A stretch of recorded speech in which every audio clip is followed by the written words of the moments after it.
Meron po tayong buyer, taga Laguna. Bali ang order po nila sa atin, yung caliper, harap at likod. Tapos speedometer, nagdala po ako ng extra lang po ito para kung sakali may diferensya yung kanilang speedometer, meron po tayong mapagkukuhanan ng pyesa. Bali ito po yung order niya. Rin po yung new speedometer cover. Tapos ipapa-ice din po nila sa atin yung carbs, kaya nagdala po tayo ng mga spare ng pyesa ng carbs. Ito po, bali, ito rin po yung para lock po sa sprocket, mahalaga po ito para hindi lumulog yung nut. Bali, papa home service po nila sa atin to sa Laguna po. Bali, ganyan po ginagawa ko sa mga buyer natin pag may umorder ng mga bagay na nagpa-function. Inaayos ko po talaga lahat, hindi po yung galing po sa binaklas tapos ibibigay.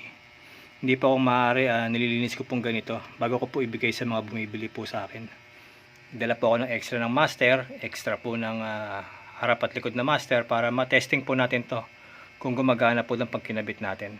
Or kung may diferensya man po yung master nila na pump, meron po tayong mapagkukuhan ng reserba. Bali yan po, papa home service po sa atin to sa Laguna po.